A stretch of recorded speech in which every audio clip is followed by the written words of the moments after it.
I think the internet has helped in that sense because it's shrunk the world even further. And That's the one thing that I feel is different about now than any other cycle and any other time, at least within recorded human history, is stuff's always been crazy. Stuff's always been changing. Stuff's always been whatever. But this is the first time that we're so interlinked that every single person on the globe, if they have, the very minimum of modern technology, knows what every other person on the globe is doing, more or less. And I think that changes the Yeah. game in a way that you can't look to history to know what it'll do, because it's never happened before. We've seen ideologies clash, we've seen cycles of time and whatever, but we've never seen what happens when things clash and they're so meshed together that it's, who knows? Hmm. It's like totally, Yeah, because I everyone's really like, like. yeah, there's nothing different about right now. It's always been crazy, but it's like, no, there's one thing that is different, and that is our ability to communicate Hmm. big and time. blow up the entire planet. But you combine those two things together, and something crazy can happen. Yeah, yeah. And that's basically our two options at this point is I mean, toleration or appreciation on a whole nother level, or just that other darker side of it. Yeah, I I guess either really, way, we'll take it to the next level, one way or another. yeah, yeah, totally. It's gonna be a renewal either way. I mean, Right.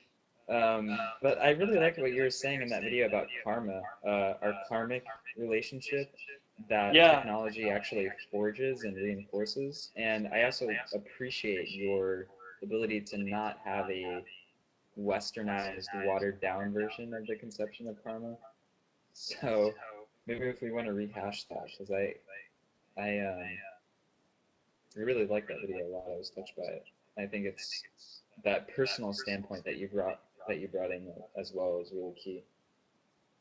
Yeah, it's most people think karma, I guess, is on an individual level, but it's also on a system that views us all as one and connected. And so the experience to me felt like you still have your individual karma, but you tie yourself to other individuals, and their Mm. karma pulls you, and yours pulls them. And so if you're tied to the wrong individual, if you choose to tie yourself to the United States, as we fall potential down with it, and we are kind of tied to it because we live here, and that's inevitable. We're tied to the karma of the planet too. But on an individual level, I think any time a team, if you will, or a friendship, you're sort of lashing yourself to those people, and I think it felt like the ropes or the connections are of varying strength. So like you would be very tightly tied to, say, your wife or something like that, and less tightly tied to acquaintances that you support or whatever. But the overall picture sort of looks like this spider web where if any of us fall, if you're tied to the right people, you kind of have a safety net, or if you're tied to the wrong group and they fall, then you get yanked down with them. Mm. And then all that also plays out with the sort of individual karma as well. I heard one woman describe it as getting on boats, choosing what boat you want to get on. Because once you're on the ship with all those people, your fates are together, Yeah. kind of. But it felt more spider webby than boat. Mm. It's not inevitable that you'll get pulled down, but you'll be tugged really hard if you're tied. And if you're tied to the right people, it's not inevitable that you won't also take a fall yourself because of your own karma, but they can help alleviate it potentially. And now we're kind of in the web of the whole planet. Yeah, yeah, it's just this giant sort of web thing, because so we are all one. So there's karma and there's individual karma, and it felt, my brain was interpreting it as a sort of a spider web where each of us are nodes on it. It's also why, from another standpoint, and me and Jared have gone back and forth on this a little bit, is that if the existing powers recognize that, and they have, and they act as leaders to establish a kind of global governance, let's say, but it's a global governance from their standpoint, from the old world model of elite, mega predatory capitalism, essentially on a global scale. Yeah, that If stuff we is allow so. that to happen,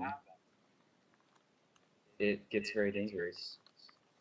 It's just interesting because the world that I would like to see is like, it's so hard to tell which, before it happens, it's incredibly hard to tell which one is leading to further enslavement, further control, and which one is leading to rational decisions, because we do sort of we do need to start acting as one, but that governance needs to sort of be somewhat from the bottom up, but it's kind of hard to tell if.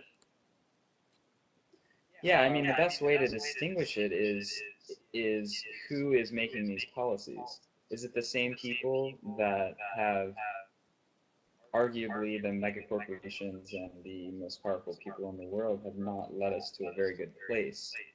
And if those are the people that are making the decisions in terms of how we're going to be global, it's not going to turn out good. I mean, that's just very basic common sense. It does need to be from the bottom up.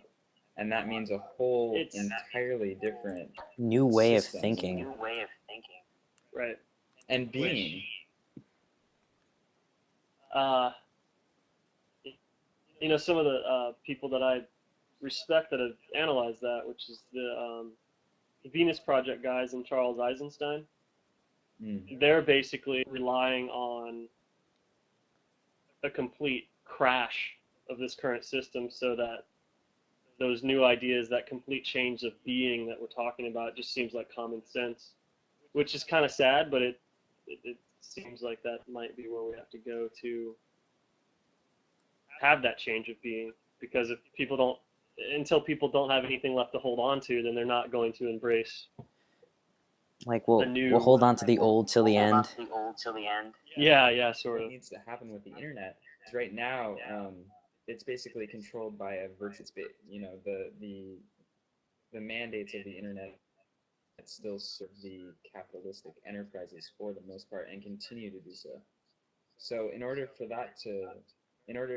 there to be a new communication or whatever, the internet has to evolve, I think, for sure, into something way different and something that supports the kind of thing that we're talking about. And again, that just has to happen with people on a small scale getting together and deciding what's best for the little guy at the bottom, not for the virtual class. That's Arthur Croker's term for the people who sort of still dominate at the top. So what do you think of the role of psychedelics in, I guess, spiritual transformation, general usage, practice?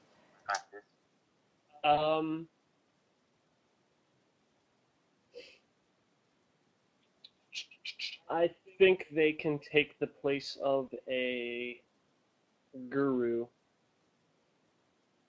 if one is unavailable.